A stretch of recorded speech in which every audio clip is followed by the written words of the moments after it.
dilakukan antara Indonesia dan Jepang. Nah, itu akan dijelaskan oleh rekan saya. Di sini saya akan menjelaskan tentang kerjasama apa saja yang dilakukan Indonesia dengan Jepang. Yang pertama, ekonomi dan investasi.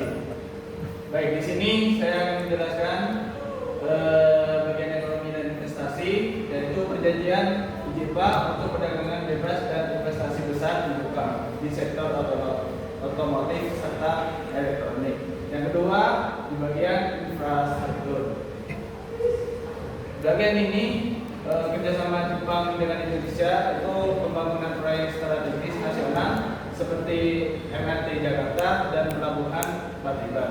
Yang ketiga, SDM dan pendidikan, program bersama beasiswa atau MAX dan pengiriman tenaga kerja terampil atau SSP ke Jepang. Yang keempat, pertahanan, kemitraan strategis dalam keamanan maritim dan latihan militer bersama.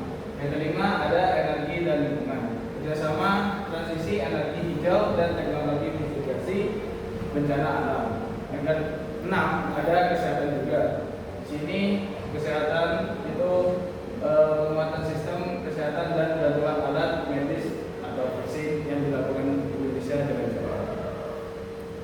Nah, selanjutnya suatu dua negara itu tidak akan melakukan hubungan kerjasama tanpa adanya tujuan tertentu.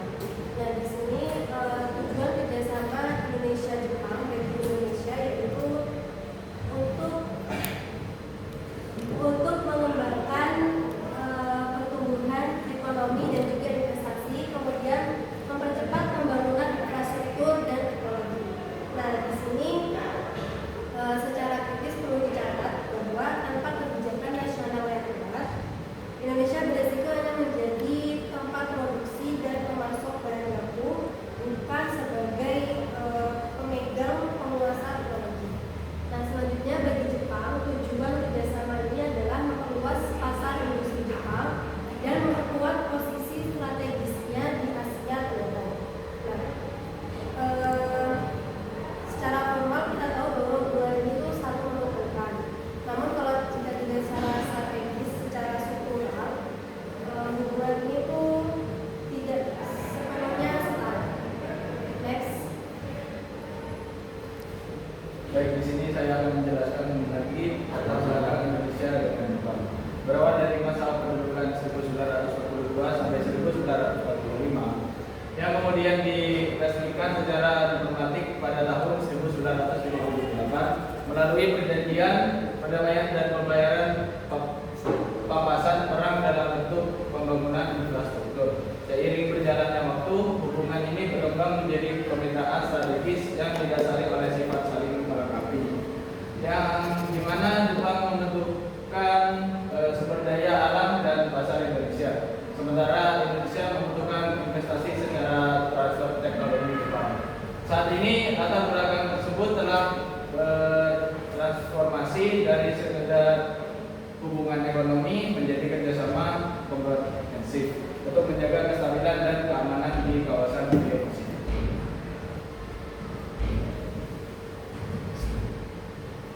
Oh ya, di sini juga peran bilateral Indonesia dengan Jepang.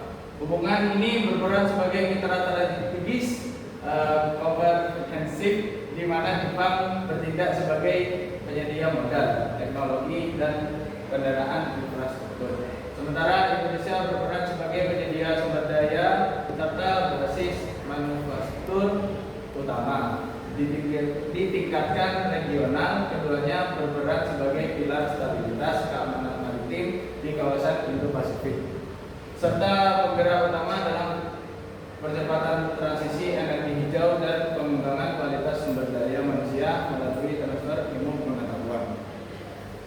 Nah, selanjutnya apa manfaat kerjasama ini bagi Indonesia dan bagi Jepang? Nah, bagi Indonesia adalah masalah investasi, kemudian infrastruktur vital, pengembangan SDM dan juga peningkatan ekspor. Nah, selanjutnya bagi Jepang terlihat bahwa manfaat kerjasama ini adalah pasar yang besar seperti produk otomotif, kemudian elektronik dan juga teknologi. Selanjutnya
Selanjutnya, kami akan menjelaskan mengenai organisasi multilateral, yakni Perserikatan Bangsa-Bangsa atau yang lebih dikenal sebagai PBB. PBB sendiri adalah organisasi terbesar dan paling berpengaruh yang didirikan pada 24 Oktober 1945. PBB sendiri memiliki 193 negara sebagai anggotanya. Salah satu di antaranya adalah Indonesia, Rusia, Jepang, dan Amerika Serikat. Next. Kemudian, apa sih yang melatar belakangi didirikannya Perserikatan Bangsa-Bangsa? Nah, didirikannya Perserikatan Bangsa-Bangsa itu karena adanya kegagalan dari organisasi multilateral sebelumnya, yakni Liga Bangsa-Bangsa atau LBB dalam mencegah Perang Dunia Kedua pada tahun 1939 hingga 1945 yang menimbulkan kehancuran besar dan kerugian besar terhadap berbagai negara di dunia.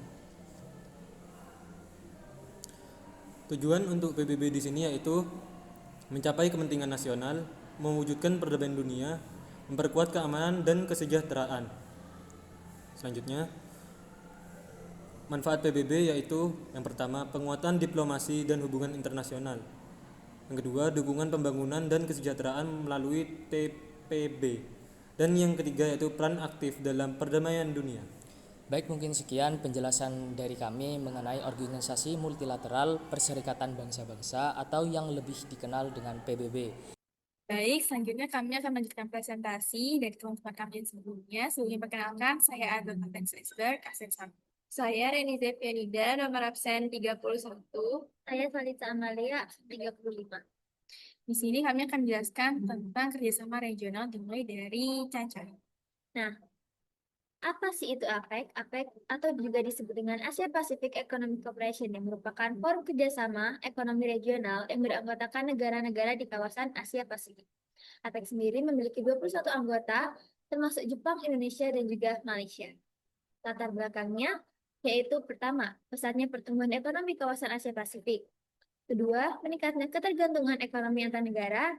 Tiga, kebutuhan untuk menghadapi globalisasi dan perdagangan bebas. Keempat, kekhawatiran munculnya blok-blok ekonomi yang tertutup. Nah, pada masa tersebut, kawasan Asia Pasifik mengalami pertumbuhan ekonomi yang sangat pesat dan menjadi salah satu pusat perdagangan di dunia. Negara-negara di kawasan ini saling bergantung satu sama lain dalam kegiatan perdagangan, investasi, dan juga industri. Munculnya blok-blok perdagangan di kawasan lain seperti Uni Eropa dan juga NAFTA mendorong negara-negara Asia Pasifik untuk membentuk kerjasama dalam ekonomi agar tidak tertinggal dalam persaingan global.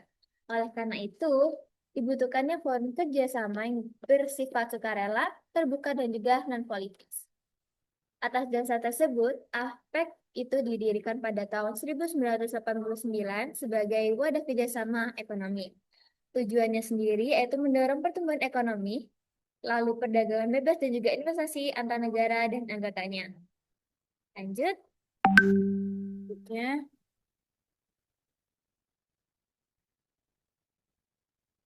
selanjutnya adalah kerjasama regional. Yang pertama adalah peran Indonesia dalam APEC. Yang pertama, Indonesia sebagai penggagas APEC. Jadi selain Indonesia sebagai anggota dari APEC, Indonesia juga merupakan salah satu penggagas APEC bersama dengan Australia dan juga negara Asia Pasifik lainnya. Hal ini menunjukkan bahwa Indonesia ikut serta dalam merumuskan kebijakan-kebijakan regional terkait dengan ekonomi. Yang kedua adalah Indonesia tuan rumah KTT APEC pada tahun 1994. Jadi pada tahun 1994 itu Indonesia sempat menjadi tuan rumah KTT APEC yang dilaksanakan di Bogor.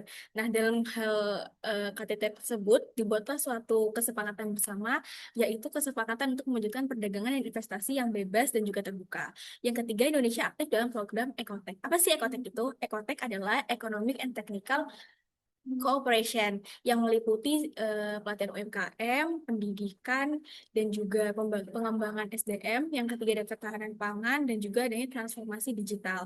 Hal ini bertujuan agar Indonesia mampu bersaing secara global dengan beberapa negara lainnya. Lalu selanjutnya adalah manfaat APEC bagi Indonesia.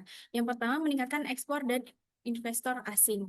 Jadi diharapkannya dengan kerjasama APEC ini, Indonesia bisa meningkatkan ekspor dan investasi asing itu lebih apa ya, investor lebih tertarik untuk menanamkan modal Indonesia, terus juga produk Indonesia tuh lebih mudah masuk ke pasar-pasar internasional bersama dengan anggota-anggota APEC lainnya. Lalu yang ketiga pastinya harapan bahwa adanya kerjasama ini membuka lebih banyak lowongan pekerjaan. Lalu selanjutnya adalah peningkatan daya saing ekonomi. Peningkatan daya saing ekonomi ini maksudnya melalui APEC, Indonesia tuh jadi lebih terdorong untuk meningkatkan kualitas produknya dan juga memperbaiki regulasi-regulasi perdagangan agar lebih bisa bersaing secara kompetitif di pasar internasional. Lalu yang terakhir ada transfer teknologi dan pengetahuan.